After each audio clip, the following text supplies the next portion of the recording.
Le Grand Matin Sud Radio, 7h-10h, Jacques Cardoz. Soyez les bienvenus dans le Grand Matin, il est 7h13. Une pensée pour les Bretons, figurez-vous qu'ils sont 68 000 ce matin, privés d'électricité. Alors vous imaginez déjà avec les 26 ou 27 la nuit, il fait chaud, on est obligé d'aller prendre des douches toutes les 2 heures.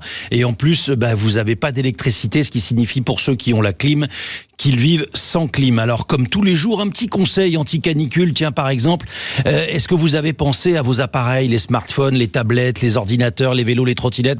Méfiez-vous, parce qu'en cas de chaleur, il y a un vrai risque que cela s'enflamme ou explose. À cause de quoi? À cause des batteries au lithium-ion qui ne sont pas faites pour supporter les chaleurs que l'on connaît. Vous savez, quand vous laissez traîner votre portable et que vous voyez qu'il chauffe, il y a un vrai risque. Faut pas trop les charger, surtout si votre cordon n'est pas d'origine. Et puis lorsque vous atteignez 100%, surtout, retirez votre appareil. Ça fait partie des petits conseils comme ça qu'on peut vous donner. Allez, il est 7h13, c'est à la une. C'est à la une. Pourquoi tant de morts par noyade? Comment expliquer ce chiffre de 40 morts depuis 10 jours? Nous sommes avec Jérôme Boulanger. Bonjour Jérôme. Bonjour. Vous êtes le bienvenu sur l'antenne de Sud Radio, vous êtes le porte-parole de la sécurité civile et vous allez nous parler donc des bons gestes et puis de ce qu'il faut savoir en matière effectivement de baignade, j'ai envie de dire de baignade dans des zones qui ne sont pas autorisées, parce que c'est ça le problème, c'est ce que l'on constate et c'est ma première question. Les gens se baignent n'importe où, on est bien d'accord? Oui, alors on donne généralement le conseil de se rafraîchir, de s'hydrater en cette période de canicule. Donc certains ont l'idée effectivement de se baigner pour cela, mais dans des lieux qui ne sont pas forcément adaptés. Le bilan aujourd'hui, il est à 48 décès par noyade, donc c'est 8 décès de plus en 24 heures. Donc c'est un véritable risque. C'est considérable.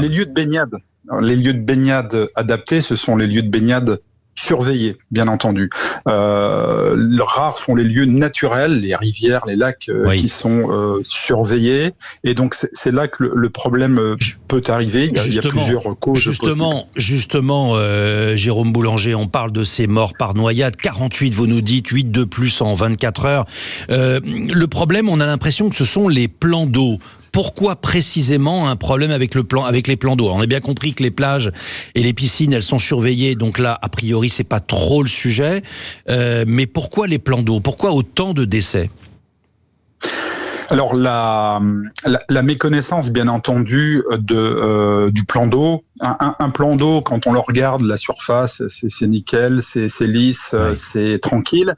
Il peut y avoir, bien sûr, dans ces plans d'eau, un certain nombre d'obstacles qu'on ne voit pas. Ça peut être, bien sûr, des arbres qui sont tombés dans l'eau, des racines, des trous d'eau. Il peut y avoir dans les rivières des courants qu'on n'estime pas, qu'on ne voit pas. Et tout cela fait que ces baignades dans les milieux naturels ne sont vraiment pas conseillées, ne sont pas évidentes. C'est très intéressant ce que vous nous dites, parce que c'est vrai que l'effet visuel est trompeur. Le plan d'eau, on a l'impression que c'est calme, que tout va bien. On se dit, mais là, il n'y a pas de courant, je vais être bien. Et vous nous dites très concrètement, attention, il s'est bourré de pièges, il y a des arbres, et puis on peut être pris dans un de ces pièges. On a été frappé également par cette information au sujet de ce footballeur de Ligue 2. Je rappelle que la Ligue 2, c'est professionnel, hein. Donc ce footballeur qui est en état de mort cérébrale, on l'imagine très bien entraîné, mais lui-même il est en état de mort cérébrale parce que malgré malgré sa capacité physique. Et c'est ma question, c'est pas le sujet en fait, la capacité physique, c'est-à-dire qu'on peut être très très en forme et malgré tout avoir de grandes difficultés à se sortir d'un endroit piégeux. Bien entendu, là aujourd'hui, ce risque concerne tout type de population, parce qu'on parle souvent des enfants. On pourra aussi faire un focus quand même sur le risque pour les enfants, même en piscine. Mais effectivement, il ne faut jamais présumer de ses forces. C'est ça.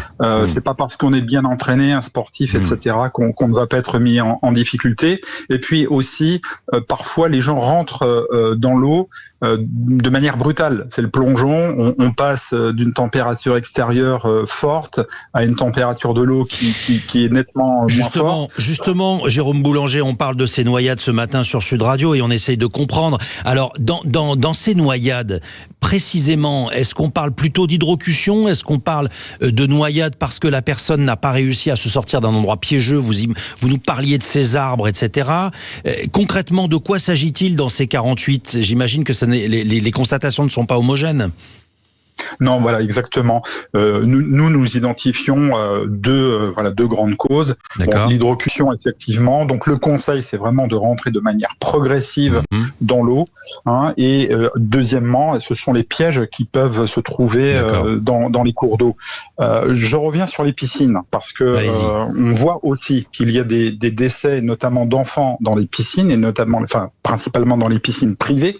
Les particuliers aujourd'hui, certains d'entre eux ont des piscines dans leur jardin.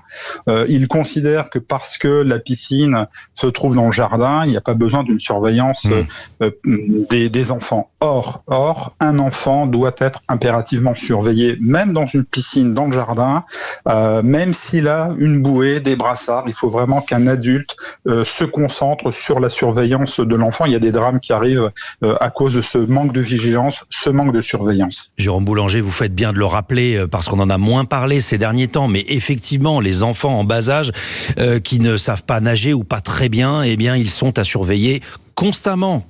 La Fédération française des maîtres nageurs, et c'est ma dernière question, milite pour un brevet de sûreté aquatique qui serait revalidé au collège. J'imagine que vous êtes pour, ça ne répondrait pas à tout le problème, mais ça en fait partie. Il faut qu'on aille plus loin en la matière. Alors il faut bien entendu que les enfants puissent apprendre à nager le plus tôt possible. Je dirais que ça c'est important, mais c'est pas parce qu'on sait nager qu'on ne se mettra pas en danger. Et c'est vraiment notre point de vigilance. Savoir nager ne règle pas tout, bien loin de là. On se baigne dans des lieux qui sont surveillés, adaptés, sécurisés. On a le cas de quelqu'un très récemment, d'une vingtaine d'années, qui savait parfaitement nager et qui n'a pas su sortir d'un endroit piégeux. C'est le sujet, Jérôme Boulanger. Merci infiniment. Vous êtes porte-parole de la sécurité civile de nous avoir rappelé et expliqué. Je vous en prie, allez-y. Deux secondes pour rappeler aussi que on ne porte pas secours à quelqu'un qui est en train de se noyer si on n'en est pas capable. On appelle les secours le plus rapidement possible en composant le 18-112, les sapeurs-pompiers. Vous faites bien de le rappeler, 18-112, on appelle les pompiers et on n'essaye pas de jouer les oraux soi-même, c'est dangereux, il faut faire attention et vous nous le rappelez, il faut nager et se baigner progressivement dans des endroits autorisés, dans des endroits surveillés. Ça n'est pas parce que on a face à soi un plan d'eau, eh bien qu'on peut y aller tranquille. Non, un plan d'eau, ça peut être très trompeur. Merci infiniment, Jérôme Boulanger. Alors j'en profite pour rappeler aussi, attention autour de vous. Si vous imaginez quelqu'un qui a de la fièvre, qui a des apparitions de rougeur sur le corps, des nausées, la bouche sèche, la somnolence, les délires, les pertes de connaissance, tout ça ce sont des symptômes, les symptômes que la personne qui vous entoure ne va pas très bien. Et en cette période de canicule, voilà, ça fait aussi partie des conseils que l'on vous prodigue ce matin sur Sud Radio. Faites attention à vous, il est 7h21.